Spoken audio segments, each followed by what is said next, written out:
Very pleased today to be talking with two brothers who have been in the Moorish Sign Symbol of America for a number of years. To my right is Brother G. Cook Bay, and to my left is Brother I. Cook Bay. I will allow them to give you their titles and so on. I'd like to start out, though, by asking, first of all, to Brother G. Cook Bay, how did you happen to come into the Moorish Sign Symbol of America? Well, I come into the Moorish Sign Symbol of America till one day my brother I. Cook Bay, I asked him concerning about this prophet, and he told me there's a man down there he's on State Street, was teaching at the time, said we are not colored people or Negroes. And he said, we are Asiatics. I said, that's so. Then I said, I go with you to the temple then, at 3603 Canaanland Avenue. Then I go the first night, that due in 1925, and I enter into the 3603 Canaanland Avenue. Then I have a chance to see the prophet. Then I heard of him through my brother. When he come from the back part of the building, come to the front, we all officials, they stood up. And when I looked at him, I said, within myself, I said, I never seen a man look like this man before. And he was the prophet Joali. Then therefore, after that later, I come in, first night I came, I got my identification card. Then after that, I stayed a good while, then I got married. And therefore, then I lived on the second floor there, and he was on the first floor. And one night there, very short, the prophet came in. There was a sister named Sister Long Bay. She had a hemorrhage. She's bleeding from her mouth and her nose. And I worked with a brother Whitehead and his wife. We worked with her.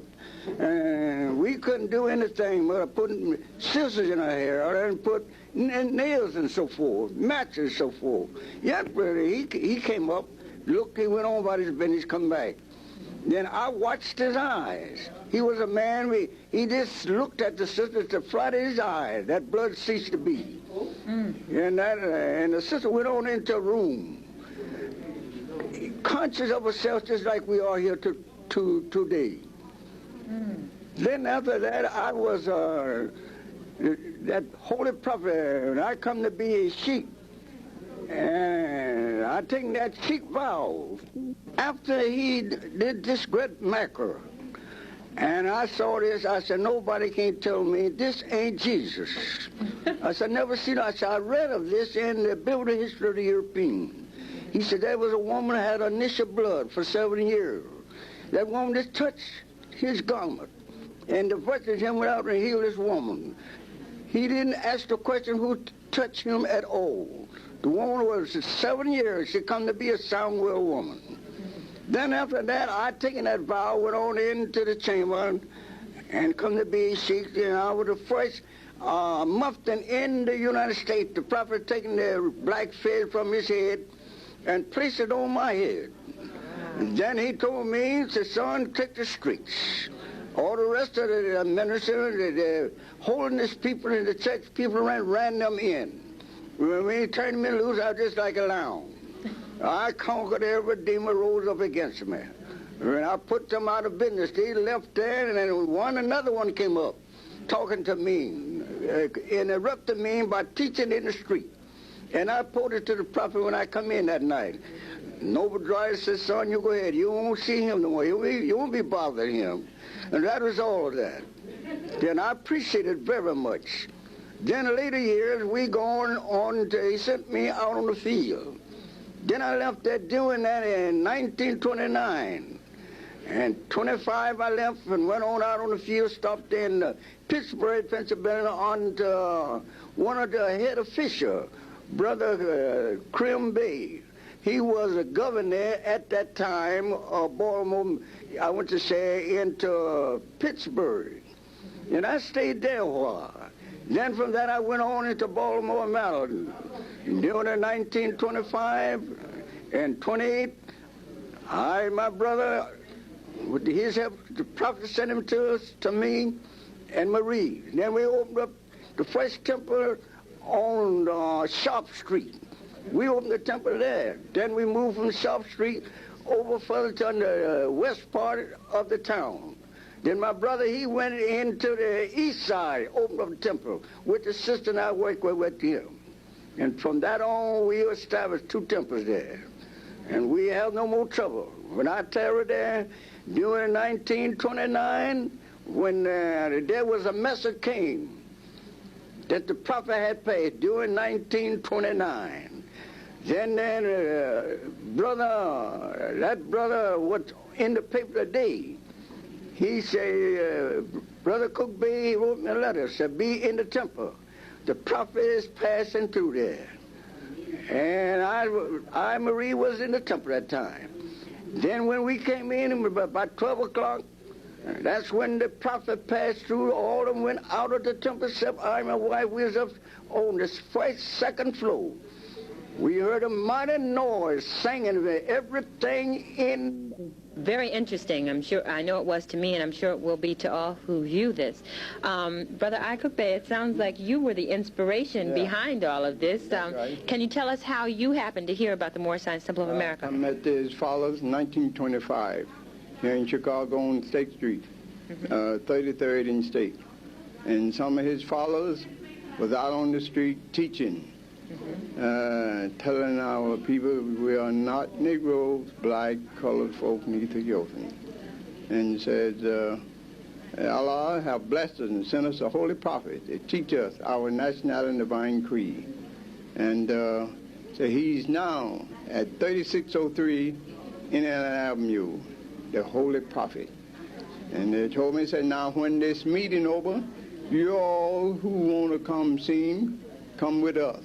And you'll see Jesus, who you've been wanting to see. Now I said, I sure want to see Jesus. I'm going with him. So I went on with him at 3603 Indiana, and we had the meeting. And 9:30, the prophet came out. And he raised up 10 fingers and sat down. I looked at him. I said, I never seen a man like him before. And so I stayed there in the meeting that night, and I heard the teaching. And he told us, said, children, I'm the prophet that the Father sent me.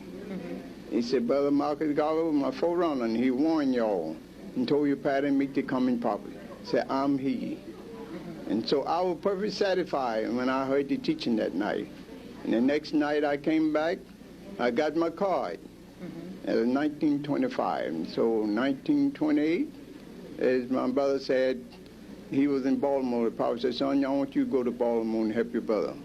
And so as soon as you all get a good core of members, I will come out and set you aside, give you a charter, and you will have a chartered temple, and you can begin to sound the trumpet and wake up our people.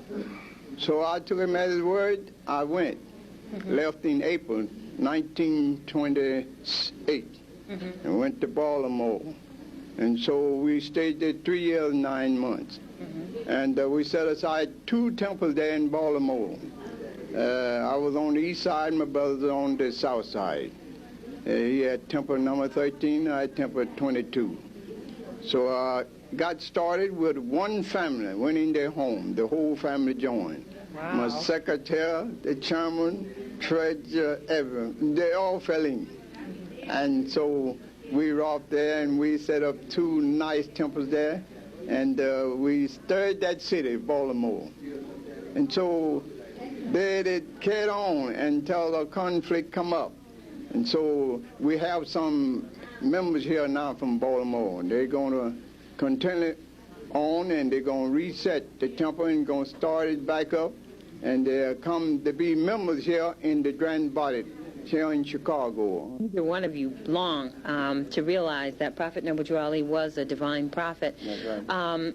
What kinds of predictions did he make? And if I'm not using the correct word, please correct me, but what kinds of things did he say would happen that in your life so far you've seen happen? Well, he told us, says, if these people repent and reform, he said this will be one of the greatest prosperous government on the face of the earth. He said, but if you fail to repent, the worst is yet to come upon them. He says, earthquake, disease, plague, famine, everything gonna come upon you. So today we see destruction out through the entire world. Great wind, tornado, windstorm. And there is no peace among the nation of the earth. While the Holy Prophet, he told us, I'm a universe prophet for all nations. Said, I'm a universe prophet, children. Said, I didn't come to stay right here with y'all. He said, I got to go. I'm needed. And in Africa and Europe and all over. And so he told us that if you don't believe I'm a true prophet, watch my prophesy. He said, you will see that come to pass what I prophesy. Me for the very work's sake, have anyone ever come and brought y'all what I brought you? He said, I got what you need, and giving you what you need. He told us that nationality is the foundation of mankind. It's about a nationality and decent you ain't recognized by the government in which you live in the nation of the earth. And so I appeal to you, come. So I come for the little children around your knees in the unborn generation. Say, I, the prophet, come from. He said, the day will come. You will be able to teach your children and prepare them. They'll come up knowing themselves, know their nationality and descent. And said, the greatest sin it is upon you that you turn away from your creed, from your forefather. He said, there was mold. And so no one can change man from the sin and nature of his forefather. Use his power but stand beyond the great universe creator, Allah himself. So y'all are mold, so you seed of your ancient forefather. And he's told us that what your ancient forefather was, you are today without contradiction.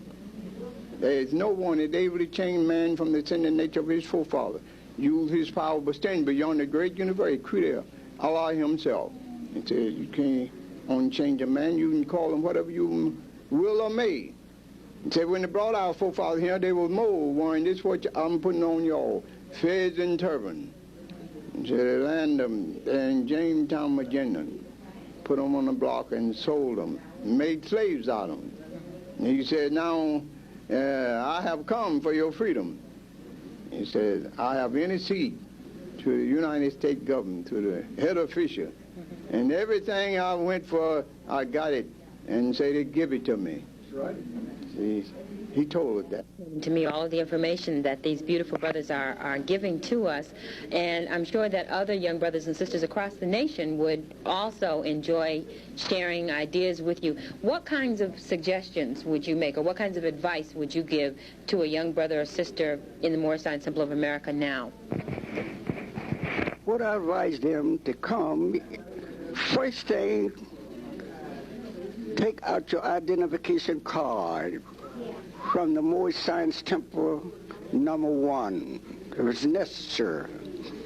And therefore, then you must attend your meeting and be a faithful member in this society. Then I'm going to say this about the Prophet Noble Drawley.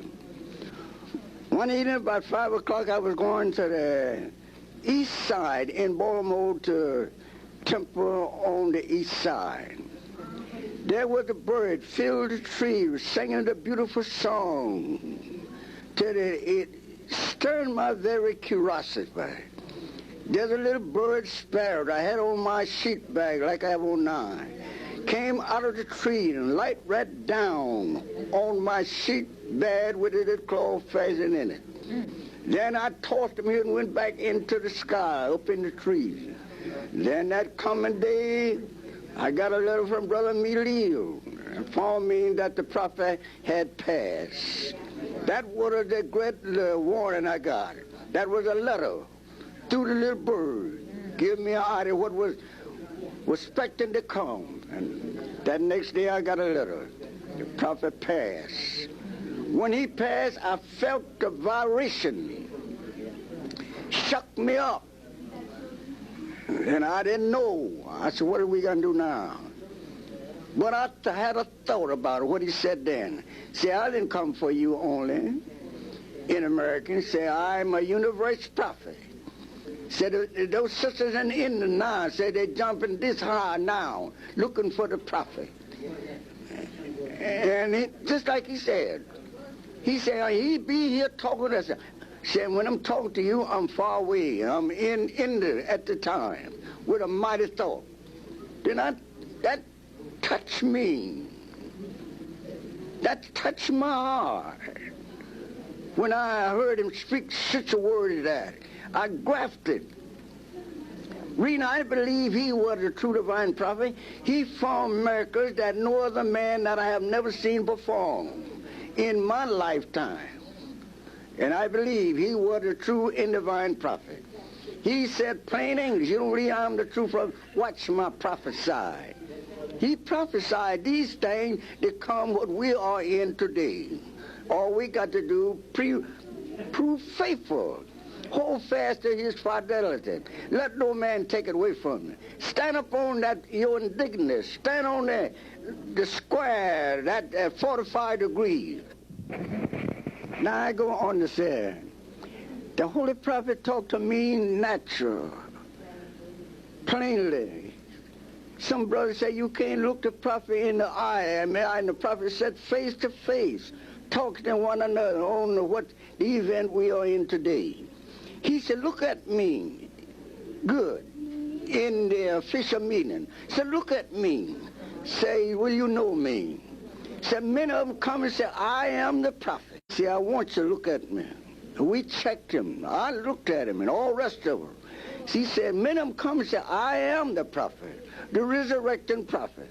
They coming up now, said, one said the prophet reincarnated spirit come back in him, which was one of the drivers, expressed such a gratitude for the public, giving you.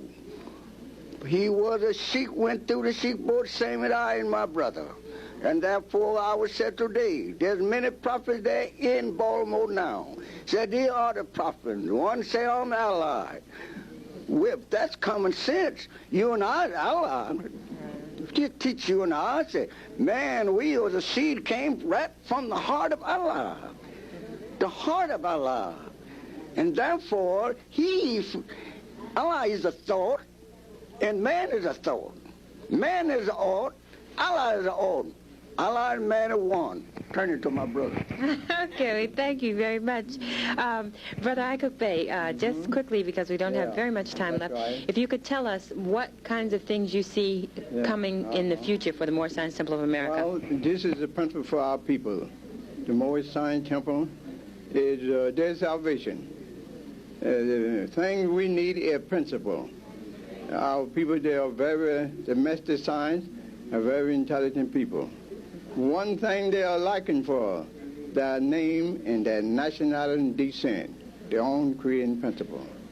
Prophet said, without a name, you're not recognized by no nation. I found that out to be true. So the Holy Prophet did a great work here. He laid the foundation for us. And he said, now I'm laying the foundation, you all build on it. So I'm the one laying the foundation. And so I see him did great miracle. He demonstrated what we call a drummer day. He had him he do a magician work, put him in the rope, and said, now I want the exotic brother Tommy, not one of the members. And they tied him good in hand and, hog fashion. And he said, now I'll get loose and get up and get out of the chair, and none of you got to help me. Just drop a white sheet over me. And that's what they did. And so we see. Okay, well, we've been talking with Brother I. Cook Bay and Brother G. Cook Bay, and we thank them very much for sharing their views with us today. And on behalf of the Moorish Educational Film Series, this is Sister S. Weaver Bay. Peace. Thank you.